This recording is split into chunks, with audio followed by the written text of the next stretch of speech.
Bonjour à tous. Dans cette vidéo, nous chercherons à démontrer que le nombre 1 tiers n'est pas décimal. On sait qu'un tiers est un nombre rationnel, il appartient à Q. On veut montrer qu'il n'est pas dans l'ensemble un peu plus petit, D, qu'il n'est pas décimal. C'est quelque chose qui peut paraître tout à fait évident à premier abord. La démonstration, entre guillemets, que vous avez certainement déjà vue est la suivante. Vous prenez un tiers, donc 1 tiers c'est 1 divisé par 3, vous pesez l'opération,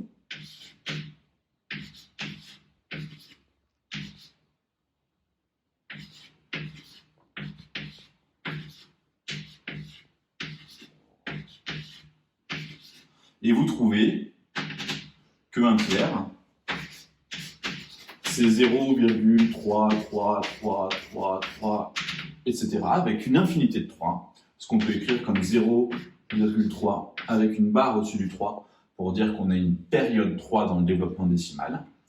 En tout cas, ce qui est important, c'est qu'on n'a pas un nombre fini de décimal. Donc 1 tiers n'est pas décimal.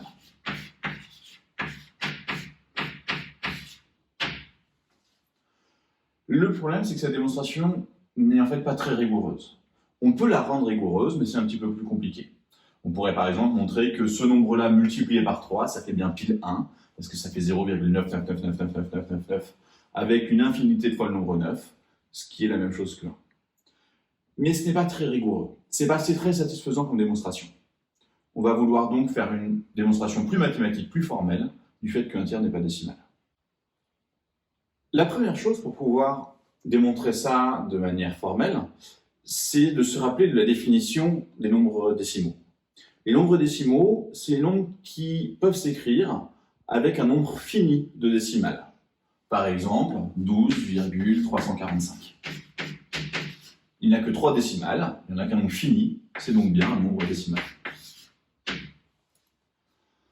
Mais encore une fois, cette définition ne nous satisfait pas énormément, parce que là, on en reviendrait au développement décimal de 1 tiers, qui est le 0,33333.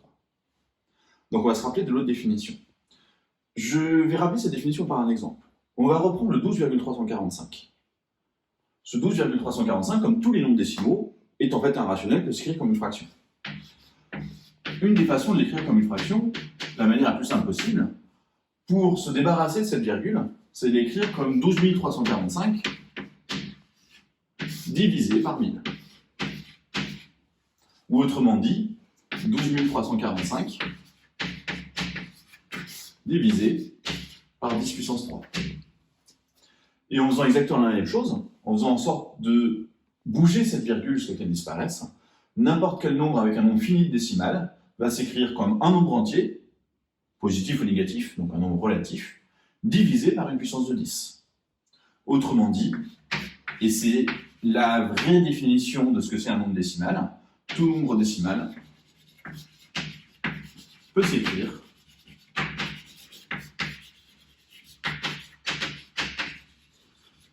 sous la forme un nombre entier, donc A qui est un nombre entier relatif, divisé par une puissance de 10, donc 10 puissance n, avec n qui est un entier. Une manière encore plus mathématique d'écrire ça est de dire que l'ensemble des nombres décimaux et l'ensemble, ce qu'on met entre accolades, c'est l'ensemble des nombres de la forme A sur 10 puissance n avec A qui est un nombre entier relatif et n qui est un nombre entier naturel, c'est-à-dire positif.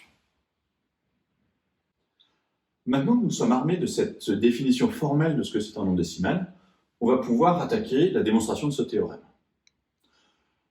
Comme pour racine de 2, c'est souvent compliqué de démontrer qu'un nombre n'a pas une certaine propriété, n'est pas dans un certain ensemble.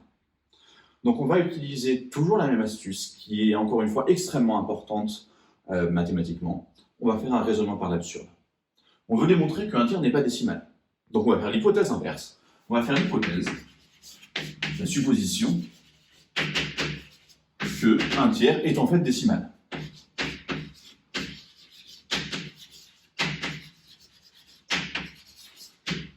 Et on va vouloir démontrer que cette hypothèse est absurde, qu'on va arriver à une contradiction. Mais ce qui est intéressant, c'est que maintenant qu'on a fait cette supposition qu'un tiers était décimal, on peut en tirer des choses. Et notamment, d'après ce qu'on vient de dire sur la définition de ce que c'est un nombre décimal, ce 1 tiers, il va pouvoir s'écrire comme un nombre entier divisé par une puissance de 10. Donc, en s'aidant de cette hypothèse, on peut définir un nombre entier A et un nombre entier naturel n, tel que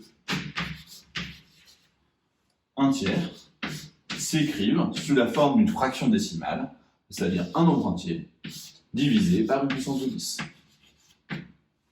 Et avec ça, on va pouvoir faire des calculs. Le premier réflexe qu'on peut avoir face à cette expression, c'est de se dire qu'en fait, on n'aime pas que ce soit des fractions. Parce qu'on n'est pas face à des nombres entiers, donc on ne peut notamment pas utiliser d'arithmétique, de notion de divisibilité. Donc on va faire en sorte qu'on n'ait plus de fractions, donc on va faire en sorte de supprimer, entre guillemets, les dénominateurs. Commençons par se débarrasser du divisé par 3, du dénominateur de gauche. Comment est-ce que je peux me débarrasser de ce divisé par 3 ? Il faut que je simplifie, il faut que je multiplie par 3, que je multiplie par le dénominateur. Si je multiplie 1 tiers par 3, il ne me reste plus que 1.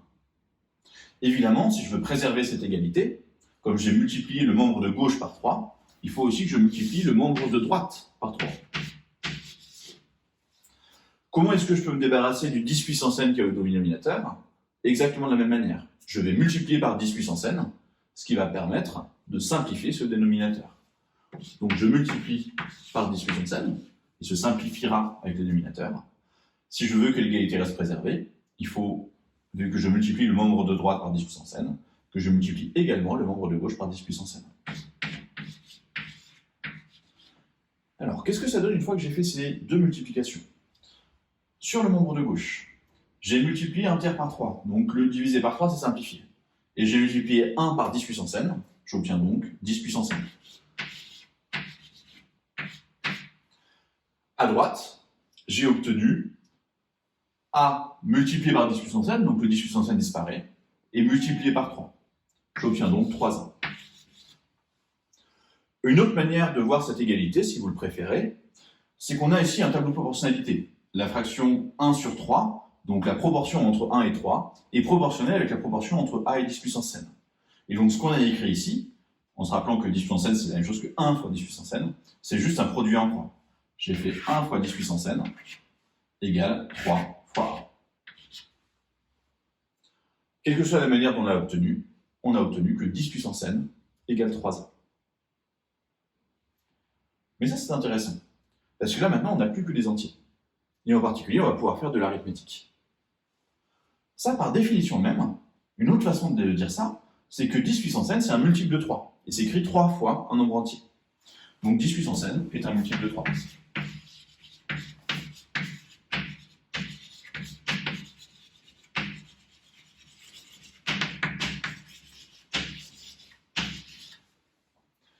C'est quelque chose qui est intéressant.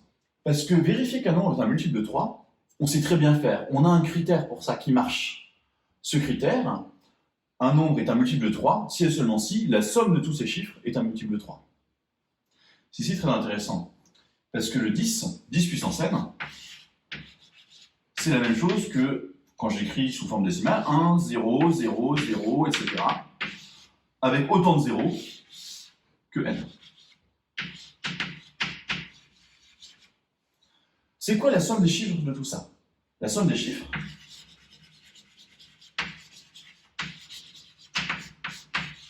ça va être 1 plus 0 plus 0 plus un certain nombre de fois 0, n fois 0, en fait, je pourrais écrire, mais dans tous les cas, ça va faire 1. 1 plus 0 plus 0 plus 0, ça fait 1. Et ce 1, il n'est pas divisible par 3. Donc la somme des chiffres n'est pas divisible par 3. Donc d'après le critère de divisibilité par 3, 10 puissance n n'est pas divisible par 3.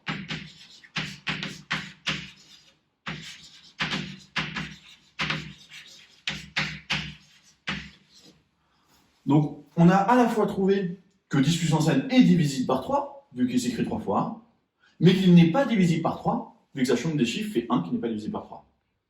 Donc on a un problème, on a une contradiction. Et ça c'est parfait. Si on a une contradiction, c'est que notre hypothèse de départ, elle ne pouvait pas être juste. Donc autrement dit, L'hypothèse qu'on avait fait ici, qu'un tiers est décimal, elle est fausse. C'est pas possible, on obtient une contradiction à la fin. Donc ça, c'est faux. Donc autrement dit, on a bien démontré que 1 tiers n'est pas décimal. Autrement dit, qu'un tiers n'appartient pas à D. C'est un théorème. Cette démonstration peut être adaptée pour d'autres nombres que 1 tiers. On pourrait faire presque la même démonstration pour 1 septième, pour 1 treizième. La seule chose, c'est que pour 7 ou pour 13, on n'aurait pas de critère de divisibilité facile ici. Il faudrait utiliser dans ce cas-là un autre argument, et cet argument, ça serait une décomposition en facteur premier. Si j'essaie de faire la décomposition en facteur premier de 10 puissance n, c'est la même chose que 2 fois 5 puissance n, c'est 2 puissance n fois 5 puissance n. Donc on remarque qu'il n'y a pas d'autre facteur premier dans cette décomposition. Il n'y a pas de facteur 3, il n'y a pas de facteur 7, il n'y a pas de facteur 13. Donc on aurait une contradiction un peu plus compliquée, mais une contradiction quand même. En fait, les seuls nombres dont l'inverse est décimal sont les nombres dont les seuls facteurs premiers sont 2 et 5. Par exemple, 1 sur 10 qui vaut 0,1. Ou 1 sur 20, vu que 1 sur 20, c'est 1 sur 2 fois 2 fois 5. Tous les autres 1 sur un nombre entier, si dans le nombre entier il y a des facteurs premiers autres que 2 ou 5, ce ne sera jamais décimal.